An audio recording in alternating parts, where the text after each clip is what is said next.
Well, I don't know how long this video is going to be. We did some extensive work in the trailer today. I'm sitting in it now, and this is what we did.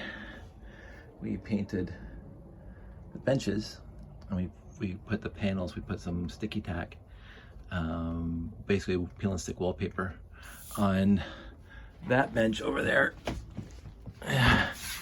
And this, Sandy painted the inside of the trailer. So there's all the paint on the inside of the trailer. And we did that bench too, because those benches were easy to remove today. So, and she even painted this guy, and we took the doors off, and we're gonna put the sticky tack on the doors too. So, or the peel and stick wallpaper. So I think it looked absolutely fantastic. This is what they call French light gray, or French gray, or whatever. What we haven't done is this whole area here. As you can see, we can't take it out because it's built into place. But in order for us to paint it, we have to take off some covers, take out the fridge, take out the drawers, probably just unscrew that whole thing and do the top separately, paint it separately. So I don't know if we'll get around to it tomorrow. What we did we ran out of that peel and stick wallpaper. So Sandy ordered a bunch more. So the other thing I did today was completely finish the wiring. And as you saw at the beginning of the video, I have this handy dandy sheet that I made in one of my favorite programs, Microsoft Visio. So there's the electrical diagram. And this is all the out of the trailer. And of course, I was using it in the trailer, and I ripped 5 seconds before I started this video when I grabbed it. Oh well. So this is the furnace, which is right there. This is the fridge, which is right there. Storage area right there. So anyway, I did everything I possibly could. I might tidy this up a little bit. And I even detailed what's in each one of these storage areas, underneath the bench, and this little cabinet there, underneath this bench, and even when you collapse the trailer and fold on the table, what goes on top of the table, what goes underneath the table. Just in case we lend this trailer to a friend or something.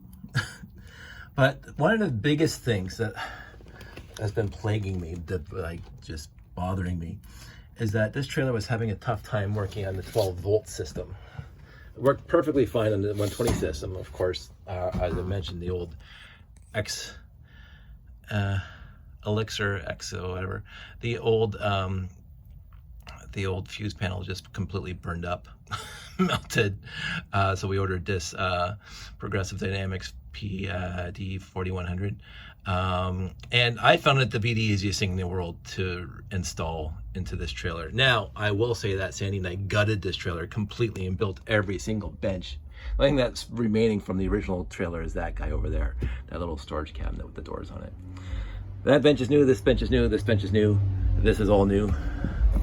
We did keep the furnace, got rid of the stove, the 3-way stove, the 12-volt, 120-volt propane stove, and put an actual real fridge in.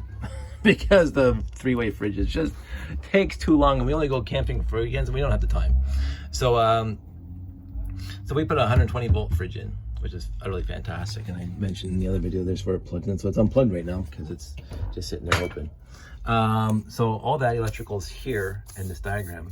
So this is the left-hand side of the Progressive Dynamics PD4100, and this is the right side. So this is the 120-volt, and this is the 12-volt. So the 120-volt, again, Progressive Dynamics PCC4100, 30 amps coming in right there, and then the 15 amps going to the plugs in the back, and 15 amp going to the plugs in the front. So this is the back half of the trailer, this is the front half of the trailer. And I mentioned that it goes to a plug there and a plug here for the front half, and there's a plug for the fridge, and there's a plug here, there's a plug there. That's the back half. And then there's a separate plug for right behind, and I'm not gonna bother showing you, it's right behind the microwave. So that's a 15 amp, and then of course there's a wire coming over to the 12-volt side, and then you see there's 1, 2, 3, 4, 5, 6, 7 spots for fuses. The first one is the battery input, so this is a 40 amp coming in from the battery. This is a 40 amp output that I don't have anything right now. On the beautiful picture here, you can see that I have an inverter that I'm gonna put in. Now, the issue why the inverter's not in right now is because our battery, I think, is pooched. It's a deep cycle class 31 battery, and I don't think it was properly maintained. That's probably my fault. Might have been overcharged at one point by a cheap ass Canadian Tire trickle charger. It was on for basically a week and it wouldn't stop charging. I think I blew the battery, but it was 4 or 5 years old anyway, and it never got charged properly. Again, my fault. I'll save up and buy a new one. But it is connected right now. So I did the battery. So here's the battery going back to here. And I couldn't figure out for the life of me, and this is why I did all this, I couldn't figure out for the life of me why this trailer wasn't running on 12 volts. Even though it's a bad, quote unquote, bad battery, it still has a charge. It still has 12 volts. I mean, it doesn't last long, but it's still, you'll still get a good shock of it if you touch the positive and negative with my hands. You know, I put my voltmeter on it. It's charged right now. It's over 12 volts, but it doesn't last long. The second you stop charging it, it goes down pretty quick, but it doesn't die instantaneously. Anyway, so right now it's connected, and I could not figure out why, if I pulled the 30 amp down or just unplug it from the house, why the trailer would instantly die. Because I'm thinking the 12 volts has to, I had it in the garage and I was running lights and stuff, 12 volt lights off of it, you know, touch the terminals and light comes on. So the battery's fine. And so I was testing the original wire and I ran a brand new negative wire because off the negative terminal of the battery, it just went 3 feet and it got attached, screwed into the actual frame. And it was really rusty. And I thought, well, even after I cleaned it up, it still wasn't working. So I said, maybe that's it. Maybe the frame connection is bad because it's not powering this thing at all. So I ran a brand new negative line all the way back to here. It's actually plugged into the ground block in there. And that didn't fix the issue. And I'm like, son of a pup. So then I actually ran a brand new 10 gauge red wire to where it was supposed to connect to the 12 volt side in there. It shows you in the instructions where to connect to the 12 volt line. And all of a sudden it started working. So it was actually the 12 volt positive line that went from the battery through the fuse that's inside the battery housing and to here. And I looked at the fuse itself and it was a little, I won't say corroded, but a little, because it's one of those little plastic or rubbery fuse holders that's supposed to be waterproof, but I don't think it was. And that could have been it from the beginning, but I just ran a brand new line anyway. So from the battery to here are two brand new 10 gauge wires right to here. And the second I did that, the whole thing started working. So if I'll show you, so if I turn off the 30, I still have lights, right? The 12 volt side is still working. Now you'll see 12.7, 12.6, 12. It'll go down pretty quick. And of course it goes below 12 and it's not gonna hold charge at all. This battery's, you know, whatever, pooched. Well, let's just see how long it stays. Now, of course, nothing on the 110 volt side is working right now. The microwave stopped working. The fridge not even plugged in, but there's nothing working on the no, it's 12.5. So it's still going down. And I mean, with just the LED lights on, that shouldn't be going down as fast as it is. And I think I really killed the battery over the last few years of not maintaining it properly. And obviously the old Alexa or whatever it was, wasn't charging the battery properly anyway, because that wire was pooched. I should have fixed that years ago. But the problem is that thing, why am I forgetting? It doesn't matter the name. I mentioned in previous videos, it's a piece of crap that came in this trailer and almost burned our drilling on. It was a 120 volt that actually fried the fuse panel. Basically, this 30 amp, not this breaker, but the one that was in the other breaker panel, just melted where it ties into the main bus. And what happened was, I took it out, the whole bus itself, that piece of steel that these things plug into, was tarnished. It was probably cold and hot, and the water condenses on it and it evaporates and condenses. It causes rust, or it causes surface, whatever, and it causes resistance. And the breaker did not trip. So the breaker itself was working as it should, but all of a sudden the entire back melted, and it melted the everything around it, and all the trailer died. So I think I have a video showing you what the fuse looked like, that this breaker looked like in the actual inside of the fuse box. So glad we changed it. This thing's been on for the day now, and it's charging the battery when it's on. But again, now we're down to 12.4. It's not going down as fast, but it wouldn't last the night. And I'll turn this on. I'll come over here. So we're only on 12 volts. I can turn on. So the furnace is on. So we actually have a furnace. So we're living right now, quote unquote, we're living off grid with one battery, 12.0. So it's going down fast. So I'm going to turn that on, turn that off. And I'm going to turn this back on. I'm going to turn the 120 back on just because there. So there's a little difference. Now the microwave's back on and the fan's blowing harder or whatever. Now, let's look at the actual circuitry because I tried to make it as clean as I possibly could. It could have been better if I had longer wires left over from before, but I didn't, and I'm not going to worry about it too much. Basically, here's the 30 amp coming in from the house, which is plugged into a 15 amp converter plug. So right now the trailer's only running on 15 amps, so I don't care. Here's all the wires that are going in. Here's the two grounds. This is the ground from the battery, and this is the ground from the solar charger. Yes, ground, negative. This is the negative from the solar charger. So the solar charger is here, and the positive of the solar charger goes right into this big switch here. So this is the battery, and this is the solar charger on one side, because I don't want to forget that you have to have the solar charger connected to the battery first before you connect the solar cells to it. So this thing, I'll have to fix that. This thing, because I don't want this thing to be off and then plug in the solar panels, and all of a sudden the solar panels are plugged in here without it being plugged into a battery. So that's why I did it this way. Now this just basically disconnects the battery from this unit here, because again, it's a bad battery right now. Yeah, so now the furnace is off. The propane tank's not connected right now, or else this place would be really cooking hot, and it's hot enough out here as it is. So I did order this 40 amp switch just so I can disconnect the battery. So now the battery is not feeding into this thing at all. This thing's not charging the battery. This thing's not doing anything with the battery. Now, of course, the solar panel is still connected to it. So I have to figure that out because, you know, I don't have an off switch for that. So I'd have to disconnect the battery right now in order for that to stop.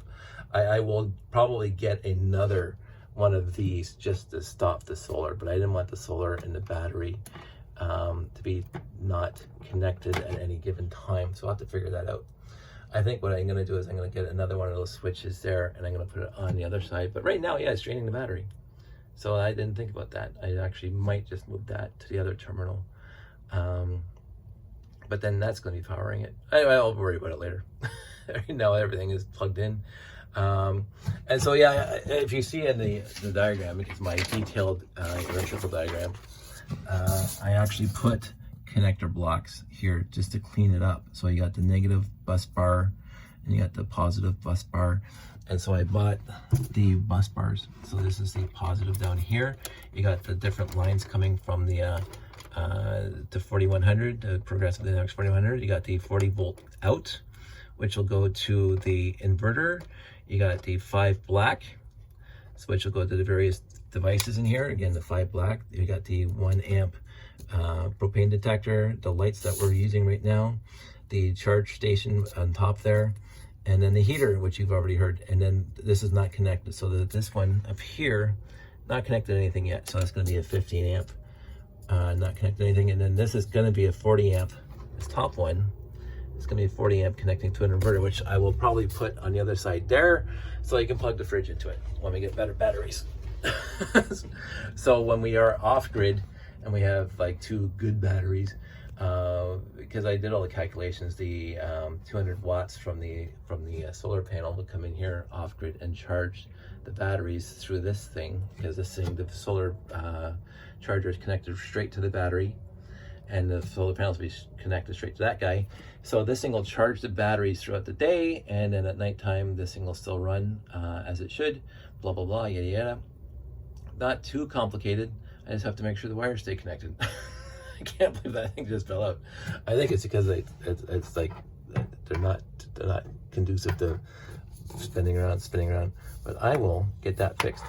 And so I tried to make this as neat as possible. This is a negative bus bar, so that all the negative terminals on this side are connected, and they go to the ground in here.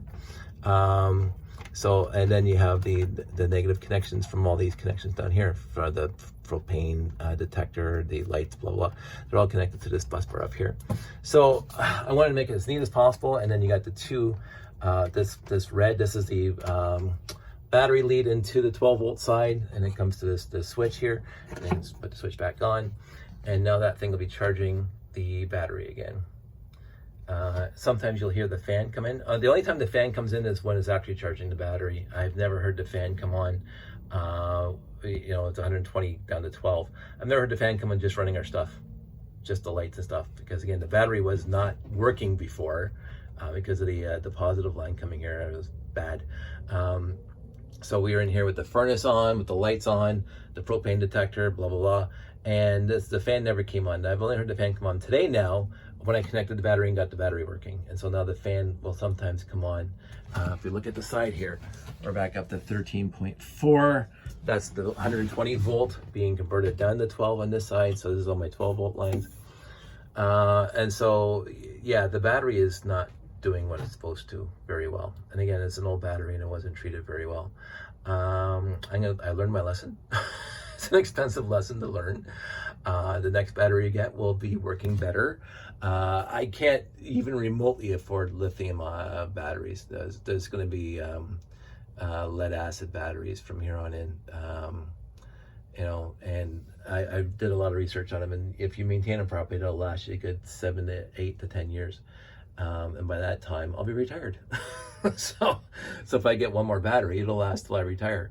I'm thinking about 2 though. If we want to run the fridge off grid, because it is a 120 volt fridge, if you want to run the fridge off grid, we're going to need probably 2 batteries to last overnight, and then and hopefully it's sunny the next day, so the solar cells will like charge everything up again. I'm going to do more research on that, but I'm glad I did all this because it is quote unquote neater than it was. I do have to, I should have maybe just put a whole piece of plywood here and then I could staple down all the wires, but there's no necessity. The bus bar is fine. The 120 volt stuff is fine. It's all tucked down in here. This was an add-on, so I'm okay with that as an add-on. And then there's a 20-foot solar panel wire coming, extension wire coming, so that'll just go out with the power wire here. I'll just come in here and I'll plug that in throughout the day. I don't think I'll be mounting the solar panels on top of the trailer like some people do, because I would want to bring them in at night. I disconnect them and bring them in at night because I don't want them walking away or parking them in the van. I also usually park the trailer underneath trees because we don't like the heat, and it's nice to have the parked in trees. Anyway, the whole thing has been a good learning experience for me. I've been having fun with it. I honestly can't complain at all about how wonderful it came together. All these little parts and pieces that organize the wires. So this is the negative feed to the thing. This is the negative feed to the ground in here. I really like the bus bars. So glad I got them. Took a little work to get all the wires in there properly and nicely, and it's clean enough for a trailer. I've seen a lot worse. I've seen neater. I'll be the first to say I've seen neater trailer layouts for electrical, but I'm not going to go to that extent. The diagram is adhered to, even the position of the fuses and which ones they go to. So I adhere to that, and even the bus bar has exactly the same. So the bottom one is this one, and it goes over from there. So if somebody's trying to do some diagnostics in the future, there's the diagram, there's the bus bar, the fuses are on the other side. Pretty easy to find out what goes where.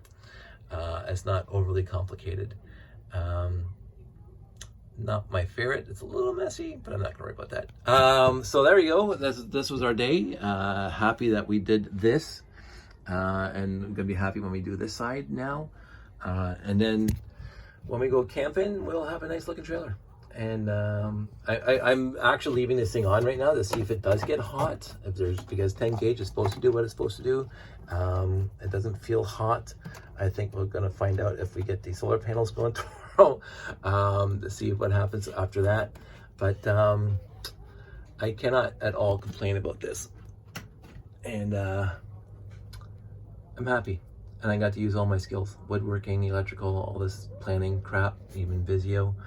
And I can't wait to go camping in this thing. And I honestly can't wait to go off grid, but we're gonna have to get a new battery for that, unfortunately. But that's it, that's all. I will talk to you guys soon. Everybody stay safe. I'll see you camping at some point. And I'll see you at the campfire. Talk to you later.